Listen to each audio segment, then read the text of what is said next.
I, too, was born a slave.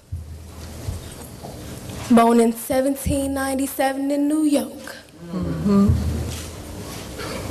Been sold several times and was often abused and mistreated. Even though I always did my best.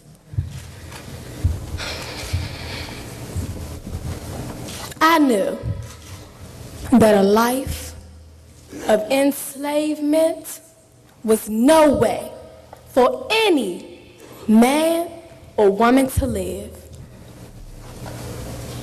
So one day, I took my daughter and I walked away from my owner. I was free.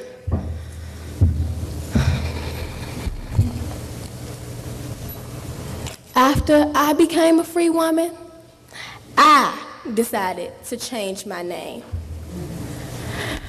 to Sojourner Truth. I felt that I should help free other slaves and that women should have the same rights as men. Back then, it was rare for a woman to speak in public. People said that I showed courage. I gave public speeches on the reasons why people should not be held as slaves. My famous speech, "Ain't I a Woman?" told men that women were just as smart as they were. And I said, "Ain't I a woman?" Look at me. Look at my arms. I have plowed, planted, and gathered into bonds, and no man could head me. And ain't I a woman? I could work and eat as much as a man when I could get it. And bear the lash as well. And ain't I a woman?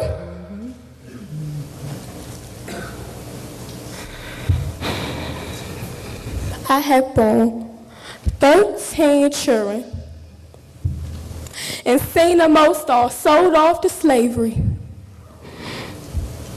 And when I cried out with my mother's grief, none but Jesus heard me. And ain't I a woman? Ain't our God-given right that we all deserve to be free? That little man in the black there say, "Yes, you." Say women can't have as much rights as men because Christ wasn't a woman. Where did your Christ come from? Where did your Christ come from? From God and a woman. All right. Man ain't had nothing to do with him.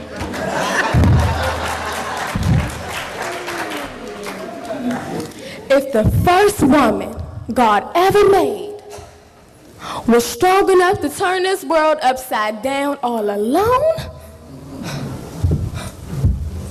these women together ought to be able to turn it back and right side up again. And now they's asking to do it.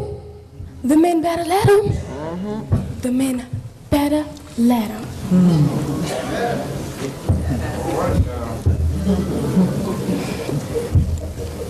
I met with Abraham Lincoln in 1864, perhaps you've seen the picture of Lincoln and me.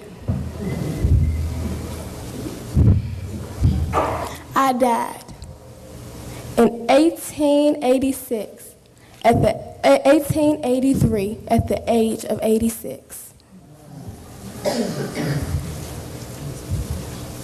And I am the first African American woman to be honored with a bust in the United States Capitol. Ain't that something? Come on.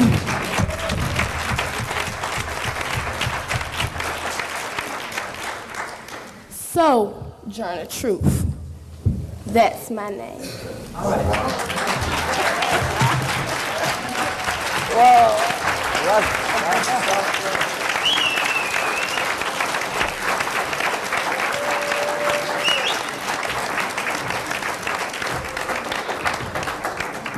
Goodness. Oh.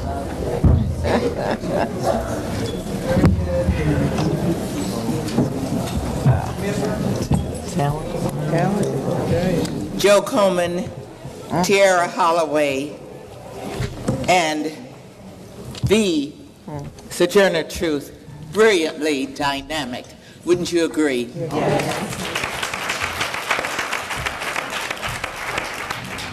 What a day this is to bring our thoughts and our minds and our embodiment together as women to celebrate one of the strongest of all, Sojourner Truth. And in that vein, we affirm her life and her spirit. The Sisterhood Affirmations. I am a female, strong and determined. I am a female, bold and interactive. I am a female, self-assured. I am a female whose heart is pure and good. I am a female who is well understood. I am a female, bright and never, ever imposing. I am a female who knows where she's going. I am a female whose taste is impeccable. I am a female who believes in the possible. I am, and I can be, counted as a great success because I moved into the future and I passed all the rest.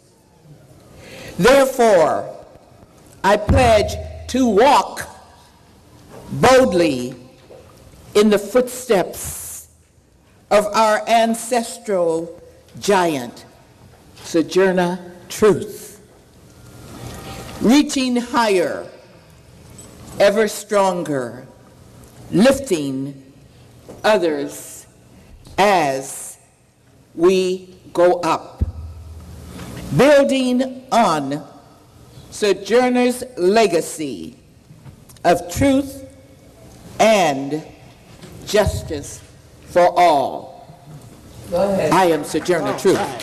Yes, beautiful.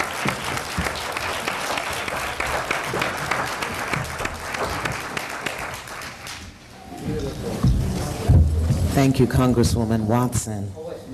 Yeah, poet and writer. Don't we do it all? I can't imagine, no? And as I shared yesterday, I frequently share with my students that I am not my sister's keeper. I am my sister. When I look at how good I look on other people, I just get excited. That is exciting to me. Let me back up. Let me roll it up just a little bit before we move forward.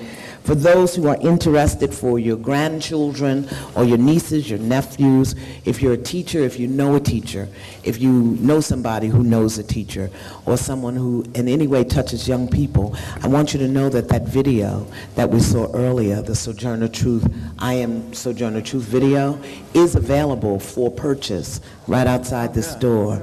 So you know a teacher or you need it. Yeah, really. So be sure you get one. It's at the table right outside to the right. Please get one just to support it so that you have it.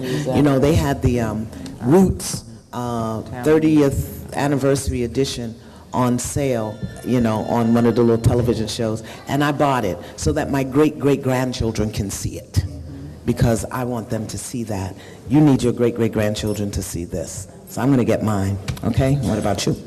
Earlier, Congresswoman Kilpatrick mentioned a project that I was blessed to author for young girls called Don't Give It Away. Don't Give It Away. And it is a workbook so that they get to process emotions and feelings and really get in touch with themselves. Don't give it away. And what we teach them is they are the it that they've been giving away. Yeah. Let me get back to my job so I'll be invited back. That's all right. I want to introduce to you now Dr. Elsie Scott, who will come forward. Dr. Elsie Scott is the President and Chief Executive Officer. Work with me, mouth. Work with me. Use your words, Iamla. Okay. Dr. Elsie Scott is the President and Chief Executive Officer of the Congressional Black Caucus Foundation. She runs programs in education, healthcare, and economic development. Please welcome her as she welcomes our sponsor. For those of you who work around the Hill, you know that we have to always be flexible. They are calling votes, so we need to move, change the program around and bring on for continuing the journey at this time. Not yet. They haven't called it yet.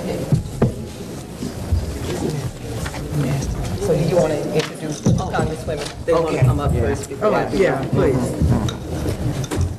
We're just going to bless people for their nastiness. They mean it for evil, but God means it for good. So we want y'all to go vote, because they're trying to get something through that we need y'all to vote on. So let me talk real fast. I'm going to introduce to you now Congresswoman Carrie Meek, who, upon her retirement, oh no, that's her son. See, I'm out of place now. I love you. Come forward. Let me introduce Congresswoman Yvette Clarke and Congresswoman Marcia Fudge.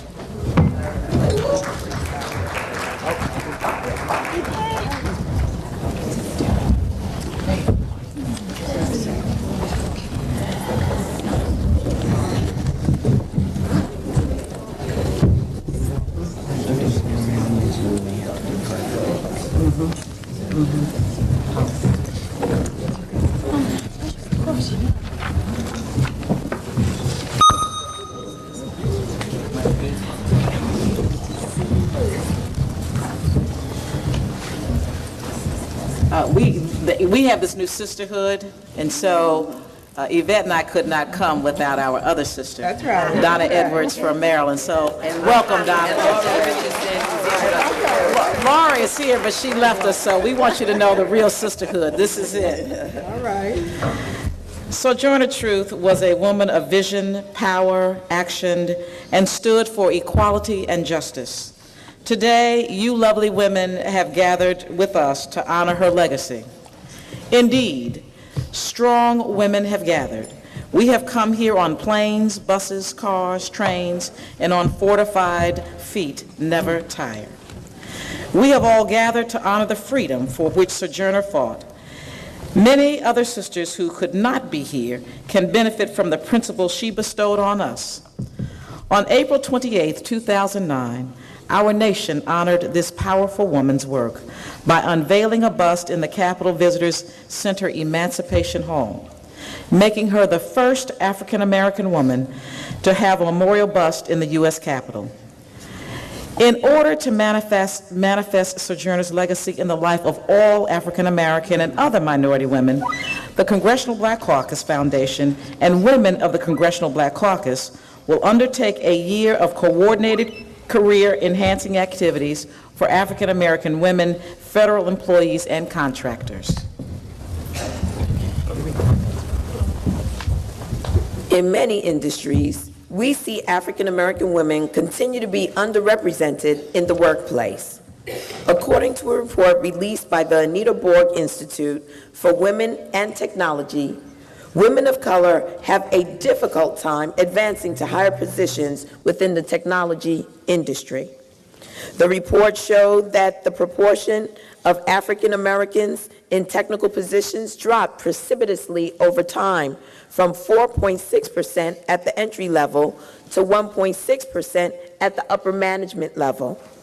African American women are entering the industry with low representation and are having a difficult time climbing the ladder of management.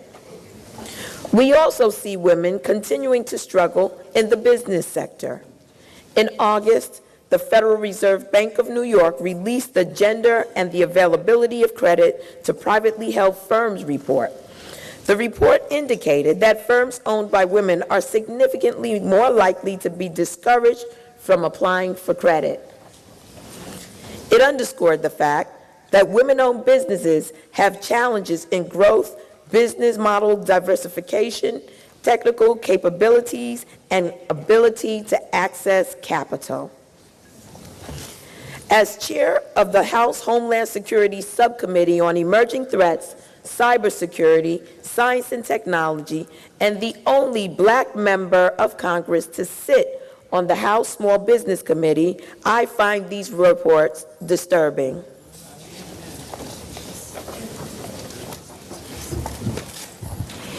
Women of color should be at the forefront of these sectors to ensure that Black women are appropriately represented in these sectors. CBCF will research the current status of African American women in key government sectors.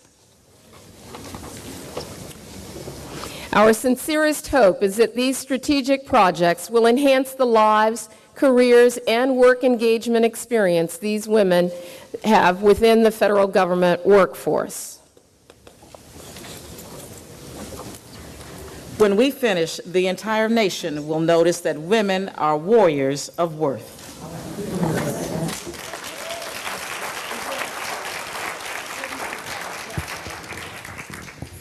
The entire nation will notice that there are now tens of thousands of Sojourners inspired by one.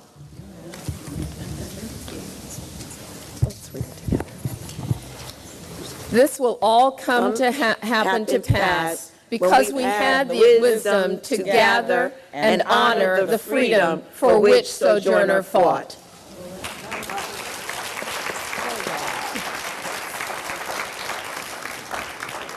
We'd also just like to take an opportunity once again to acknowledge Calvin Schmiery, who was here, president of the Black elected officials, state representatives. Thank you. Thank you to our congresswomen. Come on, you got to do better than that for them. Congresswoman Laura Richardson, Congresswoman Donna Edwards, and Congresswoman Yvette Clarke. Now, you know, when geese fly, I know you know this, right? And they form that formation. Everybody falls into place and they fly. And what they do as a part of the journey is they honk to keep the leaders strong. You know, it's one thing if you honking and you just ain't got nothing to honk about. It's another thing when you're honking to keep your leaders strong. We know that our sisters have to go vote, and we want to honk them out of here. So I want you to join me. Honk, honk, honk, honk, honk, honk, honk, honk, honk, honk, honk, honk, honk, honk. Yes, honk, honk, honk, honk, honk, honk, honk, honk. Come on, honk them out. Encourage them. Lift them up. They're in formation.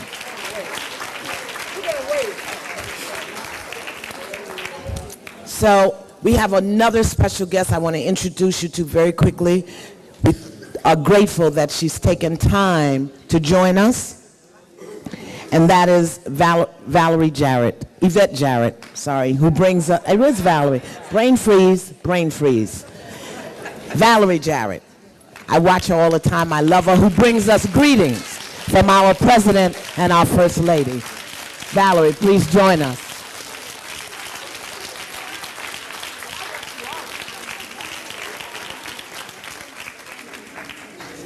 Thank you for that gracious introduction. Oh my gosh, good morning. Good morning. I said good morning, good morning. To Chairman of the CBC, Barbara Lee, to the CBC spouses who are here, the CBC Foundation Chair, Kendrick Meeks and Mrs. Meek, to Congressman Carolyn Cheeks Kilpatrick, who's been so gracious and supportive of me, and to a room full of strong black women and a few good men. I should say a few good, brave men who came out with us here this morning. It's a pleasure for me to be here and a privilege to be here with all of you this morning. I wish I could have been here earlier to enjoy the music and the poetry and the speeches paying tribute to the great Sojourner Truth. We all know about Sojourner Truth, her passion for justice, her refusal to let anyone else determine her worth, how she inspired so many of us to take up the cause for the abolition and women's suffrage and all the other extraordinary acts that make up her legacy. But it's clear from the title of today's event, Continuing the Legacy, that our mission here today and going forward is not just to celebrate Sojourner Truth's legacy, but equally importantly, to honor her legacy by continuing it. Thank you. That's what women such as the extraordinary members of the House of Representatives do each and every day in Congress as they represent us. That's what the people who performed here for us today are doing with their musical gifts and talent. And that's what the leaders here from our religious organizations, our law enforcement, the National Congressional Black Women and Congressional Black Caucus Foundation are doing in their work to lift up communities across our country. And that is most definitely what Barack Obama and Michelle Obama do each and every day as the President and First Lady of the United States of America. I have to tell you, I just never get tired of saying President Barack Obama. It feels so good. From the very beginning, President Obama and our First Lady Michelle have made it clear that empowering women's rights and those of girls are a key priority of our administration. I'm sure that you will recall that the very first bill the President signed into law was the Lilly Ledbetter Fair Pay Act, because he believes in the common sense and rather obvious notion that women should receive equal pay for equal work. A little over a month after signing that bill, the President signed an executive order establishing the White House Council on Women and Girls, and he honored me by asking me to chair that council. Our council is there to ensure that every agency of our government is taking into account the needs of women and girls as it establishes its policies, as it drafts new programs and creates and proposes legislation to Congress. And we work very closely with our members of Congress to make sure that we are keeping our focus on women. From making the Department of Defense in its recruiting and promotion of women in the armed forces a priority, to the Department of Education's enforcement of Title IX so that women athletes have a level playing field, to the Department of Health and Human Services, paying adequate attention to women's health issues, which I'll discuss more in a second. As former Secretary of State Madeleine Albright once declared in our government, the responsibility for the advancement of women is not the job of one agency, it is the job of them all. And then there is the issue that affects every single woman, that has a particular impact on women that I want to spend a moment on, and that's health care reform. And I don't have to tell the members of Congress, front and center as we speak is the health care reform debate. But I want you to consider this. Women are more likely to work in small businesses or work part-time, the very kind of jobs that are the least likely to provide health insurance. On top of that, today, in the year 2009, it is still legal in many states for insurance companies to discriminate on the basis of gender in whom they choose to cover. How could that be in this country? How could that be? In some states, it's legal to deny a woman coverage because she's a victim of domestic violence. And believe it or not, women in this country have been denied coverage because they've had a cesarean section, something I had, or been pregnant. Those are actually deemed pre-existing conditions. So as we listen to this debate, that's what we have to remind everybody to really focus on, is what's the impact on us? And here today, particularly, let's talk about women. So when the President and many of you are working around the clock to make health care more affordable and to protect people from the worst abuses of the insurance industry, and to lower the costs that are devastating families and businesses across our country and driving up our federal deficit, which is already at an all-time high, and to make insurance affordable and available for all Americans, let's remember what's really at stake here for our sisters. Let's remember on whose behalf the President and the members of Congress are out there fighting. I know the President's priorities in many ways reflect the women who have shaped his life. His single mother who put herself through school and raised him and lived for a portion of her life on food stamps, working hard to struggle and sacrifice for him and instill in him the values that he has today, that work hard, take care of your family, give something back to your country. His grandmother who poured herself into working at a bank while helping to raise him, where she became the first woman vice president in Hawaii. And then what happened? She hit a glass ceiling and couldn't go any further. To his brilliant wife, Michelle. Yay. Thank you. Gotta get a yay from Michelle.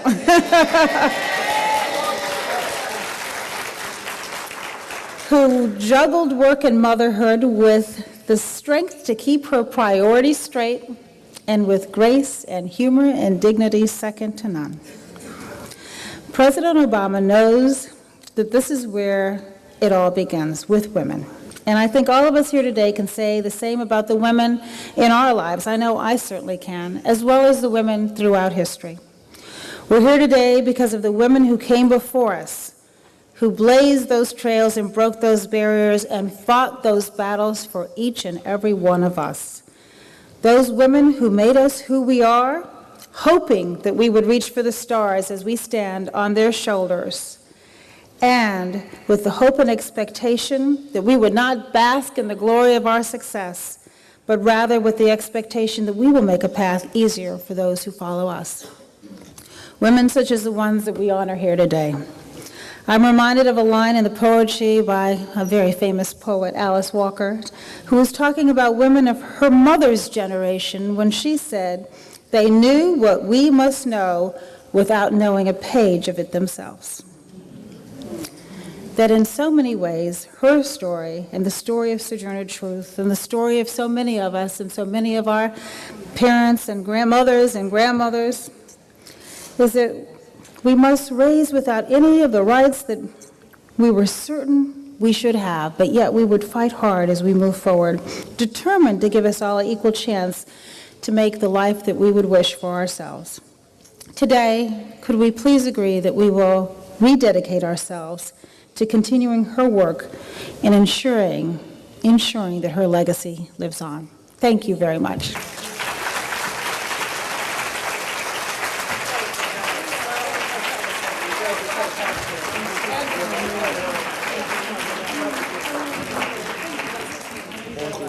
Mrs. Obama, yes. I'll do just that. Please, Valerie Jarrett, give her some love. Let us keep her on our prayer list. We are moving ahead. I hope I didn't send my sisters away too soon. Did we honk them out of here? Okay. I didn't want to honk them out, and okay. And they were supposed to be here. Like, oh my goodness. I'm going to welcome back to the, I am totally lost in my paperwork. Her, she's coming now. And introduce our sponsors, Elsie. They gave me paper and then they didn't follow it, so what am I to do?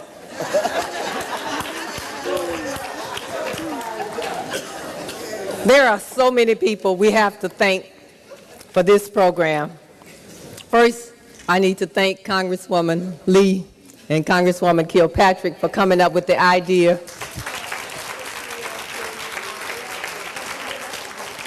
I want to thank you for adding to the workload of Dr. Skinner, Dr. Weaver, and mine all through the summer. Thank you. I didn't get the memo, I wrote green. But I tell people that Congresswoman Kilpatrick is an early morning person. And so 7 o'clock in the morning, I am up, but that's my personal time. And so Sojourner took all my personal time, the time that I would spend connecting with family, doing my meditations, but I was on conference calls with Dr. Skinner, Dr. Weaver, and Ms. Kilpatrick. But we are very pleased that the program came together well. We're very pleased for you cracking the whip very well, Congresswoman Kilpatrick. So we just want to thank you. I also want to thank all of the members of the Congressional Black Caucus who helped us to put this together. I want to thank Dr. Ife Williams for being here with us today. My bishop, not my bishop, I better not say that, I'm in the 2nd district.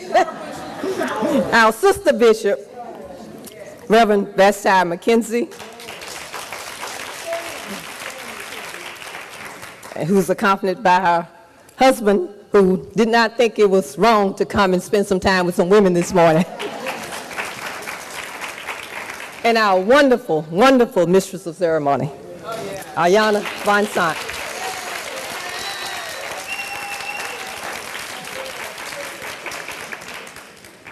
And I'd like to thank my staff. I don't think Chris is in the room, but my staff who rose to the occasion when I told them you have another project, and this is the way it needs to be done. But you see the display of pictures of the female members of Congress. We gave that to Chris Cobb, a young man on our staff, and said, create something. He's gone to the next, he's in charge of the next session, I think. So he has left. But we want to thank him for putting this together. I want to thank Roxanne from Congresswoman Kilpatrick's office who helped us to chase down the pictures and the quotes. And thank all of you for being here. Thank Joe Coleman, Dr. Weaver's, who happened to be Dr. Weaver's better half, who agreed to create a special song just for today. I want to thank Denise Garrett, who I worked with when I was at the DC Police Department, who agreed to come and sing for us today. And the National Visionary Project. When we asked to use the film, ordinarily that would be a big cost, but they let us use this film today, and they wanted us to let you know that this film is there at the National Visionaries Project. You can look at it on YouTube, but they would like to maybe really get some publicity around that they have done this film, and I think it would be great for some women's groups to show this film because I think it's very powerful, because it incorporates key women who were part of this, Congresswoman Sheila Jackson Lee, and of course, the voice of C. Dolores Tucker. When we were talking about how do we bring her spirit into this room today, we knew we were bringing Mr. Tucker, but when we saw that film and heard her, we said we have to have her on that film and show her here today. So thank you, everybody. I also need to thank our sponsors, because when we started putting this together, and Congresswoman Kilpatrick asked how much it would cost, I said, well, that wasn't in the budget.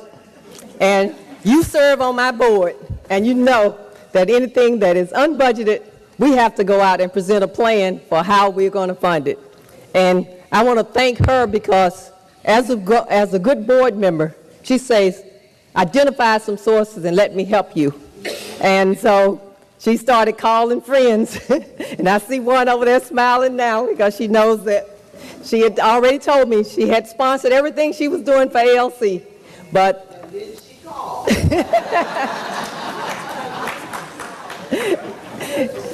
Entering out the elementary school together.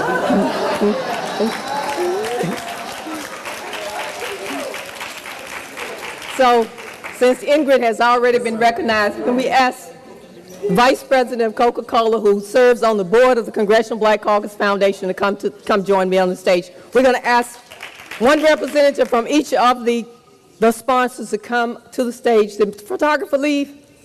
And we want to get a picture up here. Come from Walgreen, I think Donovan Pepper. Are you the official representative? Okay, from Prudential, another CBCF board member, Sharon Taylor, who's the Vice President for Human Resources. Powerful sister. From GE, we have Paula Madison, Executive Vice President, and Teresa Peterson. When we reached out to Teresa, I'm not going to tell the Teresa story today, but we just love her and thank her for being here with us today and for answering the call. Is Joyce Lockins or anybody from United Health? Okay, thank you for being here. And who did I miss? Procter & Gamble.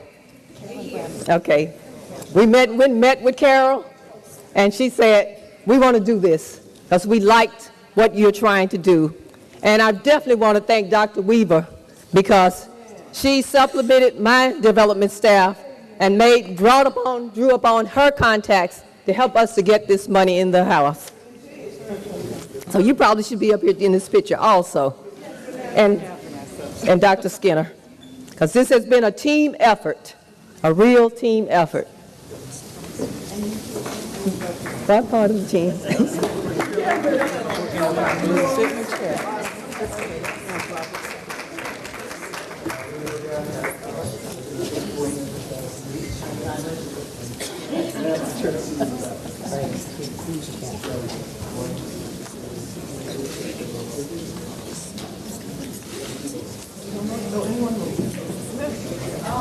And so, this concludes our program for 2009. As you see, the businesses represented here will be moving across the country because, and I hope Joe is ready to tune up that song. I want you to go with the spirit of truth in your blood. The truth is marching on. God bless you. Enjoy the conference because I am, he misses Q. Let's sing it anyway. I am Sojourner. I am, thank you so much. I am Sojourner true. Technology, you know.